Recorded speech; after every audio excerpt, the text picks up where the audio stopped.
Danas ćemo vidjeti jednu od povijesnih partija u šahu. Partija je između Jefima Gellera i Anatolija Karpova. Partija je igrana na prvenstvu Moskve 1976. godine. Igrana je francuska obrana.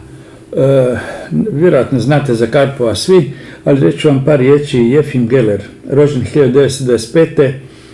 1998.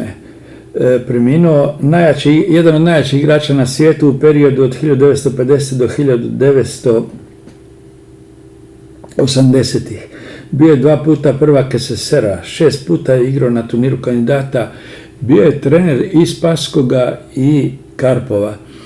Igrač jedne jako napadačkog stila.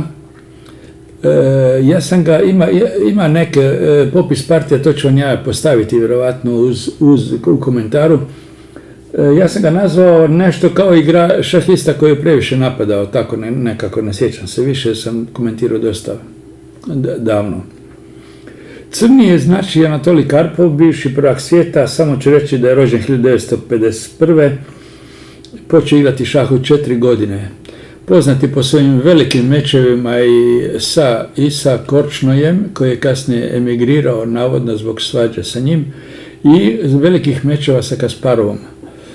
Bijeli Geller E4, znači rekao sam veliki napadač, napada, vidjet ćemo to u partiji, napada iz svih oružja i sada u komentaru on piše, nakon odgovora crnog. Tu se pomažem nekim njegovim komentarima. E4 je 6. I sad on kaže D4, D5, Francuska.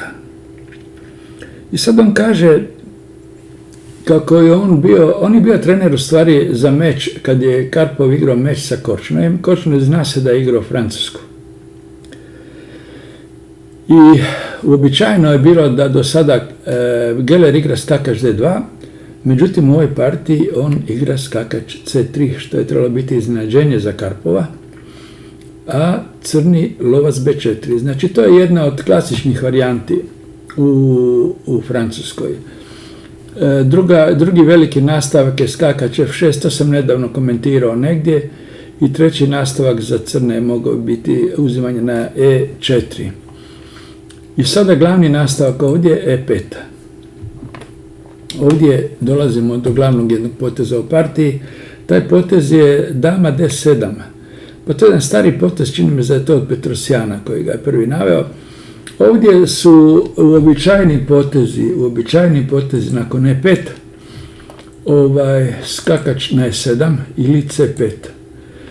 I još se igra i B6, što u nekom redoslijedu poteza nakon dama G4 igraju često lovac F8. Na dama D7 ideja dama D7 je ako igra sada dama G4, onda može crni igrati, čini mi se, i F5, ali može i vratiti na F8, to neki igrači igraju. Dama D7, bijeli skakač na F3. I sad imamo, znači, taj dama G4 gdje jedna od solucija da se povlači, druga je da igra A3, to je recimo malo slabije, i sada lovac D2. Lovac D2 i nakon recimo B6, lovac B5, to bi bila ta ideja. Pa na C6 lovac A4, A5 i A3. I to je sad ta ideja da ne promijeni ovog lovca. Glavna ideja ovog B6 poteza i dama D7 je da se izmijeni lovac sa C8 na F1. Imamo skakač F3 u našoj partiji i B6. Ide se za tom idejom da se promijeni lovac. Ovdje sada Geller igra lovac D2, ali ovdje još ima ovakvih poteza. A3 pa lovac C3, BC3, LA6, pa kad uzme LA6, skakač A6, A4, da ne bi ovo sa A8 ostalo, zato bježi odmah skakač B5 i tu je otprilike nekako kao jednaka pozicija. Ali to je sve, ovisi o stilu kako ko igra. Drugi nastavak je A4. A4, L6, skakača 6, lovac D2 i sada na skakač E7, skakač E2. Recimo, to je to. Tu će opet igrati ovaj A5, malo će ga tu stisnuti. Znači, vidimo da je tu glavna strateška ideja. Strateška ideja crnog je da se izmijeni ovaj lovac za ovog lovca. Lovac D2 i sada lovac na A6 i Geller igra lovac A6 i na skakač A6. Najjednostavniji potez, to je rokada. Postoji ovdje potez još i dama, skakač na E2. Skakač na E2, sve sa prednošću bijeloga. Rokada. I sada, šta će ovaj lovac, ovaj skakač tu nema baš neke dobre perspektive, skakač ide na B8. Postoji tu i ova varijanta, skakač E7 da igra, znači da ne miče onog, međutim, nakon skakača 2 tu se počinje rješavati neke stvari i na C5, C3. I tu se sad održava ovaj centar nakon rokade H4. I sad ova dva skakača mogu doći tu do napada, nešto slično možda kao što ćemo vidjeti da je bilo u partiji. Imamo skakač B8, znači skakač na E2 i sada lovac na E7. To je slabiji potez. Puno je bolje bilo lovac D2, dama D2 i sad skakač na E7. Vidjet ćemo zbog čega. Lovac E7 znači malo sumnji potez, malo otežava razvoj ovog skakača. I top C1. Zašto top C1? Pa jednostavno prijeti igrati C4. Zbog tog poteza Karpov igra B5. Ne da C4 da se otvara pozicija. I sada imamo drugu rundu skakač na F4. Vrlo neugodan potez, prijeti doći na H5 i da ga tu malo ugrožava. Usput odmah se može reći da crnome će bilo vrlo neprijatno ići u takvu rokadu. Zbog toga Karpov igra da bi spriječio skakač H5, on igra H5. Treba reći da na skakač H6 da bi isto išlo bi skakač H5. Možda sa nekim uzimanjem i odmah problemi. Znači H5. I sad se tu malo potrošio znači naš Karpov i B3. Zašto B3? Pa ideja je da se ide dalje na C4. Međutim, da bi se ubrzalo to se moglo igrati možda odmah A4 i kad uzme onda C4. I vidimo da tu se ima taj pritisak, ovdje bi se otvorila pozicija i bijeli stoji dosta bolje. B3 i sada imamo lovac na A3, tjera ovog topa, to B1 i A5, to je pogrešan plan. To je pogrešan plan jer može ovaj lovac ostati u rupici i zato bilo je bolje sad lovac E7. Sad ima skakač H6 pa ako bi slučajno to se uzelo može uzeti topom. Ima A5 i sada C4, otvara se pozicija milom ili silom. I sada C6, ne dozvoljava da se otvara pozicija. Ovdje igra sada Geller jedan potez C5. Ovdje vidimo Gellera u jednoj ulozi koja nije mu baš, on je biti veliki napadač. Ova pozicija baš ne leži toliko, ali vidimo da igra izvanredno cijelu partiju. C5, ovdje je umjesto C5 bilo interesantno skakač na G5. Pa na G6 dama F3, pa na B4 top F1 i na top A7 H3, znači čisto poziciono. Igra na prostor, crnome je ostala ova figura van igre i pitanje šta bi tu bilo. Možda bi bijeli čak igrao LC1 pa kasnije po C liniji. Ali idemo dalje, C5, znači zatvara se centar. Sad lovac B4, lovac na B4 i lovac na C1, prijeti A3. Sad možemo vidjeti da će tu zbog ovog C5 i sad je u problemima kako da ne izgubi nešto više, to je lovca, ali gubi pješaka. A4 mora da bi se mogao vratiti lovcem I sada skakač D3, lovac A5 i BA4. BA4 znači tu je uzeo pješaka. BA4, dama A4, ne može, vezan je znači lovac u stopa. Dama A7 i lovac na G5. Vidimo, postavio je fantastične figure bijeli. Lovac na C7.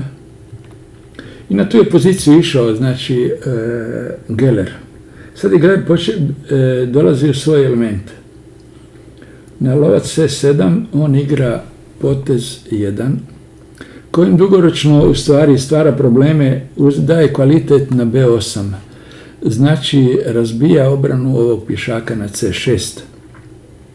Međutim, umjesto lovac C7, tu je recimo na dama A6 šta bi išlo. Išlo bi top B3, pa na skakač E7, top drugi, top FB1, pa na skakač ne može u rokadu jer visi ovaj na E7. Pa na skakač D7, top A3, dama C4 i dama na D1 uz veliku prednost. Znači, igrao bi dama D1 i sada prijeti, ne može u rokadu jer visi ovdje, ali prijeti znači i dolazak na B7 topom. Uz sve ostalo, ali imamo lovac C7.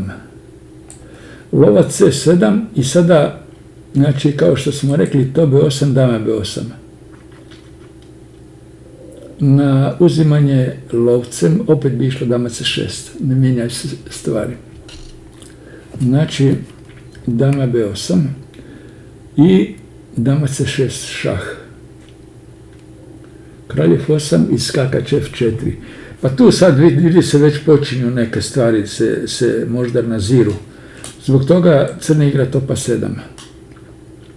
Ovdje je bilo interesantno isto lovac D8. Nakon lovac D8, dama D8, top B1, skakač na E7, dama na D6, kralj na G8, top na B7, skakač na F5. Tu bi se recimo kao izmijenilo nešto, ali je problem za crnoga veliki jer nema prostora. Vidite, skakač G5, skakač E7 i sad A4. Mora paziti kako će se kretati, ne može ići na ovog pješaka, bijel nema problema sa rokadom, prijeti uvijek neki top na B8 ako ode predaleko i tako dalje. Znači, u partiji se nalazimo, topa 7. Vidite, fantastičan osjećaj Gellera za napad. Skakač H4 dolazi, tu se nešto skuplja, znači tu će se nešto dogoditi. I sada dama je 8. Dama je 8 i sad Gellerov potez, jedan ovako grom iz vedra neba. Dosta je teško uočiti motiv ako ga ne vidite, a taj motiv je dama E6. Dama E6. Zašto dama E6? Crni je to uzeo. Ništa ne mijenja se puno na stvari, cijeli je problem u tome da se pojavlja ova geometrija sa konjima, na G6 šah i pada top. U partiji je išlo slično, znači uzeto je F6, FG6 i sad ne može kraljev 7, ovdje opet smiješno uzme topa i kad se vrati ovdje mat. Morao bi opet da damu, recimo, nije važno. Ali imamo, znači, dama G6 i skakač F6, kralje 8 i uzima topa. Sada igra Karpov top A4, to je kao traži šansu da pokupi pješaka u nekoj aktivnoj igri, ima neki manjak materijala i igra topa 4, međutim bilo je bolje uzeti ovog pješaka jer taj se pješak proteže kroz cijelu partiju. Znači topa 4 i sad top D1 brani se, skakač na E7 I sad lovac E7, kralj E7, skakač G6. Moglo se ovdje i H4, jer će morati, jasno je da će morati prije kasnije igrati H4 bijeli. I onda kasnije ima odmah, mislim manje više slično kao u partiji, ali H4 preciznije, jer ne bi imao sad potez koji je igrao, to je kralj F7, imao bi tempo više recimo. I sad skakač F4. Ovdje se moglo možda skakač H4, to je isto jedna od solucija. I tu ima sad jedan taktički štos. Pa na D5 top H4 i sada na F4, G5. I sad je tu stvar u tome da top D4 pokušava da zagrupira maksimalno to. Pa to je ovako, više vam pokazujem kao motiv. Kralj E7 i sad A4, ovaj ide, A6, ovaj ide i tu nakon to B4. Vidite kako se ovo tu, ovaj F4 potez i ovo zagrupiranje tu crnog topa. Kralj D7, to B6, D4, D3, D4, kraljev 2 pa D3, sa top D6 i to pokupi sve šta ima i jasna je završnica ova dobivena. Znači uzet ću još kraljem, ovo su isto loši pješaci i tu nije problem. I kralj D5 dođe tu. Ok, idemo mi u našu partiju, znači igramo je skakač na F4. I sada lovac E5, to je taj štos. I DE5, top F4, to je vjerojatno promaknulo Gelleru. Idemo ga ono bolje proći, ne bi išao vjerojatno tu poziciju, iako je to, vidit ćemo. Top C1, odmah ide gurati pješaka. Kralj E8, C6, kralj D8, C7, top C8 i G3. Koji je sad plan bijeloga je doći po ovog i onda to sve ide samo od sebe. Kralj može blokirati ovoga koji ide, ali možda može i ovo dvoje. Topa 4, top C6, topa 2, top E6, G5 i sada jednostavno top D6, top D2 i E6, kralj C7 i E7. Sad ako ide top E2, uzme tu i ubere ovo tu još jednog pješaka i to je na tom nivou, to je lako dobivena partija. Pa šta reći, kao što sam rekao, vidjeli ste jednog Gellera koji se meni jako sviđa, u jednom vrhunskom nivou dobiti vrhunskog igrača. On je u to vrijeme bio prvak svijeta, ako se sjećate, bilo je ono 72. godine, Karpov je trebao igrati meč, trebao dogovoriti meč sa Fischerom, Fischer se nije pojavio na olimpijadi, ja sam bio na toj olimpijadi, baš sam čekao taj dan kad se govorilo da dolazi Fischer sa aparatom i nisam ga uslikao i ništa od toga. Dobro, eto, malo šale toliko, nadam se da vas dopala partija je vrhunska, između dva vrhunska igrača i šta reći. Idemo dalje, očekujem da se neko piše na moj kanal, pozdrav i doviđenja.